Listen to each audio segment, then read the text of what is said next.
പ്രിയമുള്ള കുട്ടികളെ,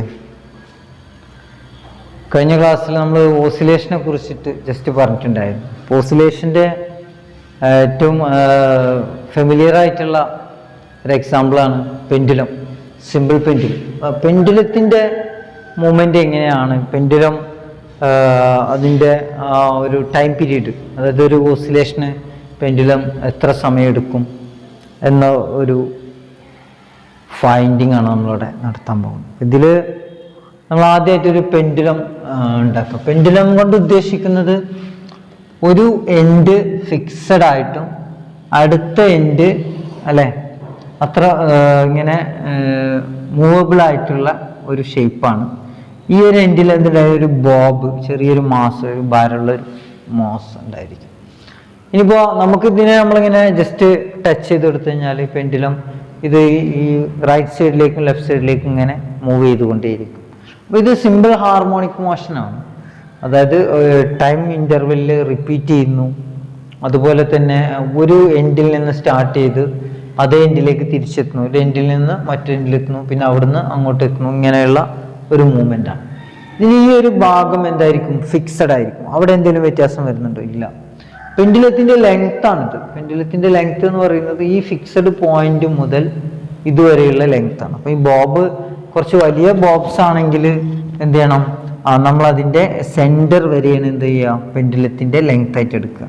ശരിക്കും ആ ചരട് ഇതുവരെ ഉള്ളൂ, പക്ഷെ പെൻഡുലത്തിൻ്റെ സെൻറ്റർ, ആ ബോബിൻ്റെ സെൻറ്ററിൽ നമ്മൾ എന്തായി എടുക്കുന്നു? അത് ഇതിൻ്റെ ലെങ്ത് ഇതായിട്ട് ഇതുവരെ ലെങ്ത് ആയിട്ട് എന്ത് ചെയ്യണം? എടുക്കും. അത്രയും കാര്യങ്ങളാണ് അതിൽ മനസ്സിലാക്കാവുള്ളൂ. പിന്നെ നമ്മളിതിൻ്റെ ഒരു മൂവ്മെൻറ്റ് നമ്മളൊന്ന് പിക്ചർ ചെയ്യാം. ഒരു സൈഡിലേക്ക് അല്ലേ, ഇവിടുന്ന് അങ്ങോട്ട് പോയി കഴിഞ്ഞാൽ അത് ഏകദേശം ഇവിടെ ആയിരിക്കും ഉണ്ടായിരിക്കുക. അപ്പോൾ അതൊന്ന് ജസ്റ്റ് പിക്ചർ ചെയ്യാം. പിന്നെ അവിടുന്ന് എന്ത് ചെയ്യുന്നു? ഇങ്ങോട്ട് വന്നാൽ ഇതാ ഇവിടെ ഒന്ന് പിക്ചർ ഇങ്ങനെ. ഇതിപ്പോൾ പെൻഡുലം, മൂവിങ് പെൻഡുലത്തിൻ്റെ ഒരു പിക്ചറാണ് ഇപ്പോൾ ഇവിടെ വരച്ചിട്ടുള്ളത്. ഇതാണ് ആ പോയിന്റ്, ഫിക്സഡ് പോയിന്റ്. ഇവിടുന്ന് ഇങ്ങനെ ഉണ്ടായിരിക്കുകയല്ലേ, അതിൻ്റെ ഒരു ട്രാക്ക് നമ്മൾ വരയ്ക്കുകയാണെങ്കിൽ അതേപോലെ ഇങ്ങനെ എന്ത് ചെയ്യാം? പെൻഡുലം ഇങ്ങനെ മൂവ് ചെയ്തുകൊണ്ടിരിക്കുക. നമ്മൾ ഇവിടെ ഇപ്പോൾ ഈ സമയത്ത് നമ്മളിവിടെ കട്ട് ചെയ്ത് കഴിഞ്ഞാൽ ഈ പെൻഡുലത്തിൻ്റെ ബോബ് അത് ഇങ്ങോട്ട് വീഴുക അല്ലേ, അത് നേരെ താഴേക്കാണ് വീഴുക. ഇങ്ങോട്ടാണ് എന്ത് ചെയ്യുക? വീഴ്ചയുണ്ടായിരിക്കുക. അതേപോലെ ഇവിടുന്ന് ഇതിൻ്റെ ഒരു ഡയറക്ഷൻ ഇങ്ങോട്ട് വരച്ചാൽ ഇങ്ങനെ ഉണ്ടായിരിക്കും. ഇത് അതിൻ്റെ മൂവിങ്ങിൻ്റെ ഡയറക്ഷനും. ഇതിപ്പോൾ അത് ഇവിടുന്ന് കട്ട് ചെയ്തിട്ടുണ്ടെങ്കിൽ താഴേക്ക് വീഴുന്ന ഡയറക്ഷൻ. അപ്പോൾ ഈ ബോബിൻ്റെ മാസ് എം, അതുപോലെ acceleration due to gravity g, mg എന്ന ഫോഴ്സിലാണ് എന്ത് ചെയ്യുക? ഈ വസ്തു എന്ത് ചെയ്യുക? താഴേക്ക് വീഴുക. അപ്പോൾ ഈ ബോബിൻ്റെ പെൻഡുലത്തിൻ്റെ ഒരു ഫോഴ്സ് നമ്മളിവിടെ എന്ത് ചെയ്തിട്ടുണ്ട്? മാർക്ക് ചെയ്തിട്ടുണ്ട്. ഇത് നമ്മൾ പെൻഡുലം ഒന്ന് മാർക്ക് ചെയ്യാം. എസ്, പെൻഡുലത്തിൻ്റെ ഈ പോയിന്റ് നമുക്ക് എസ് എന്നും ഇവിടെ ഈ എൻഡ് പി എന്നും മാർക്ക് ചെയ്യാം, ഈ എൻഡ് ക്യൂ മാർക്ക് ചെയ്യാം, ഈ സെൻറ്റർ പോയിന്റിനെ ഒ എന്നും എന്ത് ചെയ്യാം? മാർക്ക് ചെയ്യും. ഇത്രയും കാര്യങ്ങൾ ചെയ്തിട്ടുണ്ട്. ഇനി ഇവിടെ ഈ പെൻഡുലം മൂവ് ചെയ്യുമ്പോൾ ഉണ്ടാകുന്ന ഒരു ടെൻഷൻ ഉണ്ട് അല്ലേ, ആ നൂലിനുണ്ടാകുന്ന, ആ ചരടിനുണ്ടാകുന്ന ആ ഒരു വലിവുണ്ട്. അപ്പോൾ ആ ടെൻഷൻ നമ്മളിവിടെ എന്ത് ചെയ്തിട്ടുണ്ട്? ഇവിടെ മാർക്ക് ചെയ്തിട്ടുണ്ട്. അതാണ് ടി എന്ന് നമ്മളിവിടെ മാർക്ക് ചെയ്തിട്ടുള്ളത്. അപ്പോൾ ഇവിടെ ഒരു ആംഗിൾ ഉണ്ടായിരിക്കും. പെൻഡുലത്തിൻ്റെ സെൻറ്ററിൽ നിന്ന് ഇങ്ങോട്ടുള്ള ആംഗിൾ നമ്മളതിൻ്റെ തീറ്റ എന്ന് മാർക്ക് ചെയ്യാം. അതേ ആംഗിൾ തന്നെയാണ് ഇവിടെ ഉണ്ടായിരിക്കുക. ഈ ലൈനും എന്താണ്? പാരലലാണ്. അതുകൊണ്ട് വരക്കുന്ന ആംഗിൾ എന്തായിരിക്കും? സെയിം ആയിരിക്കും. ഇവിടെ തീറ്റ എന്ന ആംഗിളാണ് ഉണ്ടായിരിക്കുക. അപ്പോൾ ഇത്രയും കാര്യങ്ങൾ നമ്മളിവിടെ എന്ത് ചെയ്തിട്ടുണ്ട്? മാർക്ക് ചെയ്തിട്ടുണ്ട്. ഇനി നമ്മൾ പെൻഡുലത്തിൻ്റെ മൂവ്മെൻറ്റ് ഒന്ന് അനലൈസ് ചെയ്ത് നോക്കാം. അതായത് എസ് ഒ എന്ന ഒരു ഭാഗമാണല്ലോ, S O equal to, S O എന്ന് പറയുന്നത് ഇവിടുന്നത് വരെയാണ്. പിന്നെ എസ് ക്യൂ ഉണ്ട്, അതൊക്കെ എന്താണ്? ഈക്വൽ ആണ്. S O equal to S Q equal to S P equal to, S P ഉണ്ടല്ലേ ഇവിടുന്ന് ഇങ്ങോട്ടുള്ളത്, അത് ഈക്വൽ ആണ്. അതൊക്കെ എന്താണ്? പെൻഡുലത്തിൻ്റെ ലെങ്ത് ആണ്. പെൻഡുലത്തിൻ്റെ ലെങ്ത് എന്ന് പറയുന്നത് ഈ സെൻറ്റർ മുതൽ ഇതുവരെയുള്ള ലെങ്ത് ആണ്. S O equal to S Q equal to S P equal to length of pendulum L എന്ന് നമുക്ക് എന്ത് ചെയ്യാം? ജസ്റ്റ് എഴുതുക. And O P equal to, O P എന്നുള്ളത് ഇവിടെ നിന്നുള്ള ഈ ഡിസ്പ്ലേസ്മെൻ്റ് ആണ്. ഇതിന് എക്സ് എന്ന ഡിസ്പ്ലേസ്മെൻറ്റ്, ഇത് ഇങ്ങോട്ട് എന്താണ്? വൈ എന്ന ഡിസ്പ്ലേസ്മെൻറ്റ്. ഇങ്ങനെയാണ് നമ്മൾ എന്ത് ചെയ്യാറുള്ളത്? എടുക്കാറുള്ളത്. ഈ എക്സും വൈയും എന്തായിരിക്കും? എക്സും വൈയും ഈക്വൽ ആയിരിക്കും. നമുക്കിപ്പോൾ വൈ നമ്മൾ സാധാരണ മാർക്ക് ചെയ്യാറില്ല, ഏതെങ്കിലും ഒരു ഡയറക്ഷൻ എന്ത് ചെയ്യുന്നു മാർക്ക് ചെയ്യുന്നേ ഉള്ളൂ. അപ്പോൾ S equal to S Q equal to and S P equal to length of പെൻഡുലാണ്. ഇനി ഒ പി എന്ന ആ ഒരു ഡിസ്റ്റൻസ്, ഒ പി എന്ന ഡിസ്റ്റൻസ് നമ്മളവിടെ മാർക്ക് ചെയ്തിട്ടുണ്ട് എക്സ്, അത് ഡിസ്പ്ലേസ്മെന്റ് ആണ്, അത് ഈ പെൻഡുലത്തിന്റെ ഒരു ഡിസ്പ്ലേസ്മെന്റ് ആണ്. അതുപോലെ റീസ്റ്റോറിംഗ് ഫോഴ്സ്, ഇവിടെ ഉണ്ടാകുന്ന ആ ഒരു force F equal to minus M G അല്ലേ. അതായത് പെൻഡുലം ഇപ്പോൾ ഇങ്ങോട്ടാണ് മൂവ് ചെയ്തത്. ഇനിയിപ്പോൾ നമ്മളിപ്പോൾ ഇതിനെ പിടിച്ചു വെച്ചിരിക്കുകയാണ് ബോബ്, ഇനി കൈ എടുത്തു കഴിഞ്ഞാൽ അത് ഇങ്ങോട്ട് മൂവ് ചെയ്യും. അപ്പോൾ ഇവിടെ നമ്മൾ ഈ പെൻഡുലത്തിന്റെ ബോബിനെ ഇവിടെ ഇങ്ങനെ ഫിക്സ് ചെയ്ത് വെച്ചിട്ടുണ്ട്. അപ്പോൾ നമ്മൾ കൈ എടുത്തു കഴിഞ്ഞാൽ ഇങ്ങോട്ടാണ് ഇപ്പോൾ അത് മൂവ് ചെയ്തുകൊണ്ടിരുന്നത്. കൈ എടുത്തു കഴിഞ്ഞാൽ പിന്നെ അത് എന്ത് ചെയ്യും, അത് ഇങ്ങോട്ടാണ് എന്ത് ചെയ്യുക, പിന്നെ അവിടുന്ന് മൂവ് ചെയ്യുക, അല്ലാതെ പിന്നെ അവിടുന്ന് അങ്ങോട്ട് മൂവ് ചെയ്യില്ലല്ലോ. അപ്പോൾ ഏതിലാണോ ആ സ്റ്റേ ചെയ്യുന്നത് അവിടുന്ന് ഓപ്പോസിറ്റ് ആയിട്ടാണ് എന്ത് ചെയ്യുക മൂവ്മെന്റ് ഉണ്ടായിരിക്കുക. അപ്പോൾ ആ റീസ്റ്റോറിംഗ് ഫോഴ്സ്, ആ ബോബിൽ സ്റ്റോർ ചെയ്തിരിക്കുന്ന ഫോഴ്സ് നേരത്തെ ഉണ്ടായിരുന്ന മൂവ്മെന്റിന് ഓപ്പോസിറ്റ് ആണ്. ആ അതിൽ സ്റ്റോർ ചെയ്തിരിക്കുന്ന ഫോഴ്സ് എന്താണ്, നേരത്തെ ഉണ്ടായിരുന്ന മൂവ്മെന്റിന് ഓപ്പോസിറ്റ് ആണ്. അപ്പോൾ അവിടുത്തെ ഫോഴ്സ് ആണ് എന്ത്, എം ജി എന്ന ബോബിന്റെ മാസും ആക്സിലറേഷൻ ഡ്യൂ ടു ഗ്രാവിറ്റിയും കൂടിയ ഒരു ഫോഴ്സ് ഉണ്ടായിരിക്കും. അപ്പോൾ ഇവിടെ ഒരു ആംഗിൾ ഉണ്ട് അല്ലേ, ലക്ഷം ചെരിഞ്ഞിട്ടാണ്, ആ ആംഗിൾ കൂടി നമ്മൾ എന്ത് ചെയ്യുന്നുണ്ട് മെൻഷൻ ചെയ്യുന്നുണ്ട്. F equal to minus M G sine theta. ഇതിലിപ്പോ സൈൻ തീറ്റ ഈ ആംഗിൾ എന്തായിരിക്കും, വളരെ ചെറുതായിരിക്കും. അതുകൊണ്ട് തന്നെ നമുക്ക് ആ സൈൻ എന്ന ആ ഒരു റേഷ്യോ അത് നമ്മൾ ഒഴിവാക്കിയിട്ട് മൈനസ് എം ജി തീറ്റ എന്ന് നമുക്ക് എന്ത് ചെയ്യാം അതിനെഴുതാം.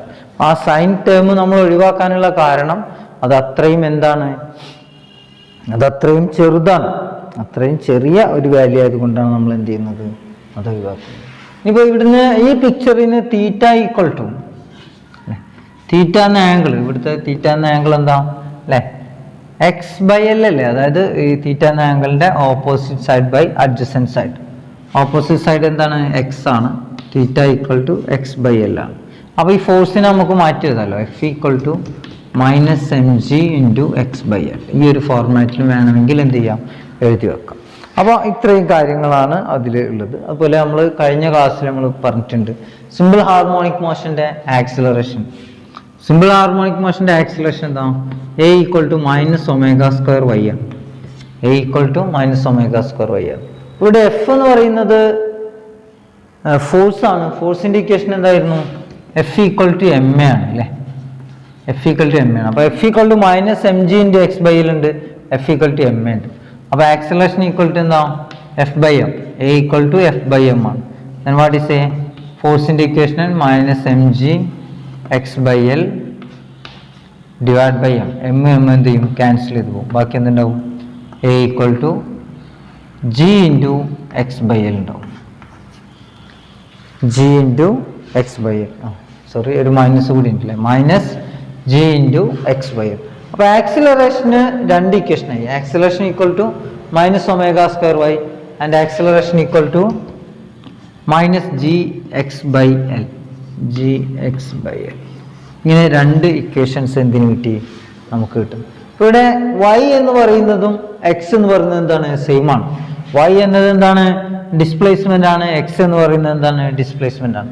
ഇതാണ് x, ഇതാണ് y. അത് തമ്മിൽ വ്യത്യാസം ഉണ്ടായിരിക്കോ, ഇതിന്റെ വ്യത്യാസം ഉണ്ടായിരിക്കുന്നത് എവിടെയാണ്, അതിന്റെ ഡയറക്ഷൻ. ഒന്ന് റൈറ്റ് സൈഡ് ആണെങ്കിൽ ഒന്ന് എന്താണ്, ലെഫ്റ്റ് സൈഡ് ആണെന്ന് മാത്രമേ ഉള്ളൂ. അപ്പോൾ ഇവിടെ രണ്ട് മൈനസ് ഉണ്ട്, ആ രണ്ട് മൈനസ് നമുക്ക് ക്യാൻസൽ ചെയ്യാം. പിന്നെ എക്സും വൈയും കൂടിയിട്ട് എന്ത് ചെയ്യാം, ക്യാൻസൽ ചെയ്യാം. ബാക്കി എന്തുണ്ടാവുക, omega square equal to G by L. ഈ ഒരു ഫോർമാറ്റാണ്. Omega square equal to G by L and then omega equal to root G by L. Omega equal to root G by L. Omega square equal to G by L and omega equal to root G by L. അപ്പോൾ time പീരീഡിന്റെ equation അത് നമ്മൾ കഴിഞ്ഞ ക്ലാസ്സിൽ discuss ചെയ്തിട്ടുണ്ട്. Time period equal to 2π by omega.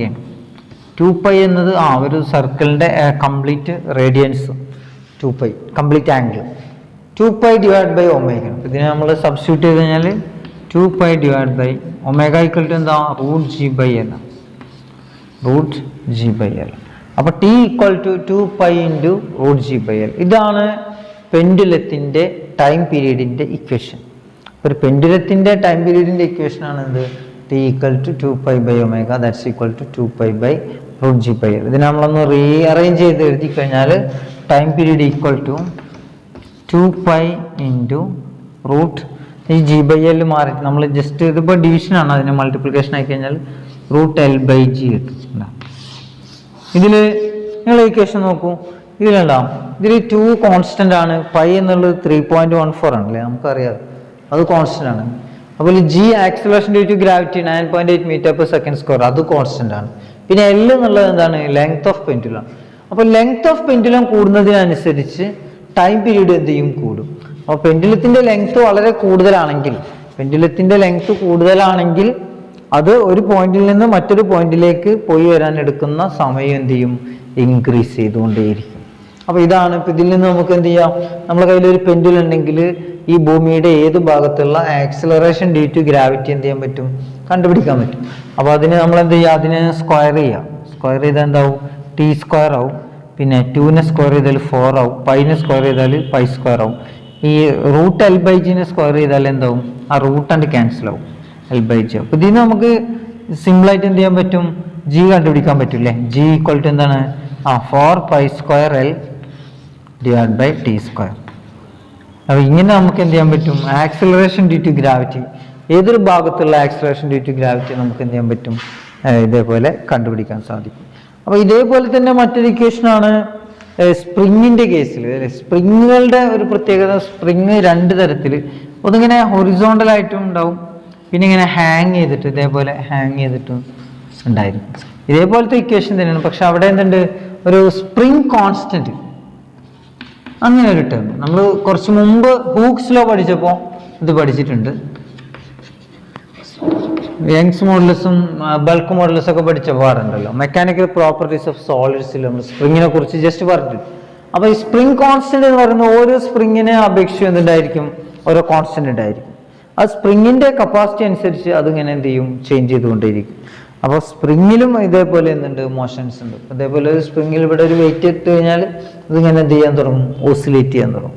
അതുപോലെ തന്നെ നമ്മൾ എത്ര ഫോഴ്സിലാണ് സ്പ്രിങ് പിടിച്ചു വലിച്ചത്, അതേ ഫോഴ്സിൽ തന്നെ എന്ത് ചെയ്യും, ആ സ്പ്രിങ് ഇങ്ങോട്ടും വരും. അപ്പോൾ സ്പ്രിങ് കോൺസ്റ്റന്റ് ഓരോ സ്പ്രിങ്ങിനും എന്തുണ്ടായിരിക്കും, വ്യത്യാസം ഉണ്ടായിരിക്കും. അപ്പോൾ അത്രയും കാര്യങ്ങളാണ് ഇപ്പോൾ ഈ ചാപ്റ്ററിൽ പറയാനുള്ളത്. പിന്നെ ഒന്നുള്ളത് ഡാമ്പിങ് ആണ്. ഡാംപ്ഡ് ഓസിലേഷൻ എന്ന് പറഞ്ഞാൽ നമ്മളൊരു ഓസിലേഷൻ നടക്കുമ്പോൾ അതിനെ തടസ്സപ്പെടുത്തുന്ന ഫോഴ്സുകളൊക്കെയാണ് എന്ത് പറയുക, ഡാമ്പിങ് ഫോഴ്സ് എന്ന് പറയും. ഒരു ഓസിലേഷൻ നടക്കുമ്പോൾ അതിനെ തടസ്സപ്പെടുത്തുന്ന പല കാര്യങ്ങളുണ്ടായിരിക്കും. ഇപ്പോൾ എയറിൻ്റെ റെസിസ്റ്റൻസ് അല്ല, അതുപോലെ തന്നെ എക്സ്റ്റേണൽ ആയിട്ടുള്ള റെസിസ്റ്റൻസുകൾ, അങ്ങനെ പലതും ഉണ്ടായിരിക്കും. അതിനൊക്കെ നമ്മൾ ഡാമ്പിങ് ഫോഴ്സ് എന്നാണ് പറയുക. ഇപ്പോൾ ഒരു ഊഞ്ഞാൽ ആടിക്കൊണ്ടിരിക്കുമ്പോൾ പെട്ടെന്ന് നമ്മൾ അതിനെ കൈവശം തടുത്തു, പിന്നെ വിട്ടു. അപ്പോൾ അതിനുശേഷം അതിൻ്റെ ആ സ്വാഭാവികമായ ചലനത്തിന് ഒരു തടസ്സം വന്നു കഴിഞ്ഞാൽ പിന്നെ അവിടുന്ന് അങ്ങോട്ട് ഡാംപ്ഡ് ഓസിലേഷൻ എന്നാ പറയുക. അതുപോലെ തന്നെ ഓസിലേഷൻ 2 പോയിന്റിൽ നിന്ന് അതിനെ കൺട്രോൾ ചെയ്യുന്ന ഒരു ഫോർമാറ്റ് ആണെങ്കിൽ, ഇപ്പോൾ ഒരു സ്പ്രിങ് വെച്ചിട്ട് 2 ഭാഗത്ത് 2 ബോൾ കണക്ട് ചെയ്തിട്ടുണ്ട്, ആ ബോളിനെ മറ്റ് എന്തെങ്കിലും കണക്ട് ചെയ്തിട്ടുണ്ട്. അപ്പോൾ അതിനെ കപ്പിൾഡ് ഓസിലേഷൻ എന്നാണ് പറയുക. കപ്പിൾഡ് ഇങ്ങനെ പെയർ ആയിട്ടുള്ള ഓസിലേഷൻസ്. അപ്പോൾ അത്തരം കാര്യങ്ങളൊക്കെയാണ് ഈ ചാപ്റ്ററിൽ പഠിക്കാനുള്ളത്. ഇതിൽ സ്പ്രിങ്ങിൻ്റെ കേസ് നമുക്ക് അത്ര ഇമ്പോർട്ടൻ്റ് അല്ല, എങ്കിൽ പോലും എന്ത് ചെയ്യണം, അതിനെ നമ്മൾ ജസ്റ്റ് എന്ത് ചെയ്യുക, മനസ്സിലാക്കി വെക്കുക എന്നുള്ളത്. അപ്പോൾ സ്പ്രിങ്ങിൻ്റെ ടൈം പീരീഡ് 2π/ω√2π/m/k ആണ് വരിക. 2π√m/k time period equal to 2π√m/k. ഇതിൽ 2π നമുക്കറിയാം, m എന്നുള്ളത് ആ മാസ് അല്ലേ, ഇതിനെ ഇവിടെ സ്പ്രിങ്ങിൽ നമ്മൾ സസ്പെൻഡ് ചെയ്തിരിക്കുന്ന ആ മാസാണ് എന്ത്, m. k എന്നുള്ളത് സ്പ്രിങ് കോൺസ്റ്റന്റ് ആണ്. അപ്പോൾ ആ സ്പ്രിങ് കോൺസ്റ്റന്റ് എന്തുണ്ടായിരിക്കും, ഓരോ സ്പ്രിങ്ങിനെ അപേക്ഷിച്ചും വ്യത്യാസം ഉണ്ടായിരിക്കും. അപ്പോൾ അത്രയും കാര്യങ്ങളാണ് ഈ ചാപ്റ്ററിൽ മനസ്സിലാക്കി വെക്കാനുള്ളത്. ഏറ്റവും ഇമ്പോർട്ടൻറ്റ് സിമ്പിൾ ഹാർമോണിക് മോഷനാണ്. സിമ്പിൾ ഹാർമോണിക് മോഷൻ എന്ന് പറഞ്ഞാൽ എന്താണ്, y equal to a sin ωt plus theta, y equal to a sin ωt plus theta എന്ന ഫോർമാറ്റിൽ നമുക്ക് റെപ്രസെൻ്റ് ചെയ്യാൻ കഴിയുന്ന മോഷൻസിനെയാണ് നമ്മൾ എന്ത് പറയുന്നത്, സിമ്പിൾ ഹാർമോണിക് മോഷൻ എന്ന് പറയുന്നത്. ഓക്കെ, അപ്പോൾ ഇനി മറ്റു കാര്യങ്ങൾ അടുത്ത ക്ലാസ്സിൽ ഡിസ്കസ് ചെയ്യാം. Okay, thank you.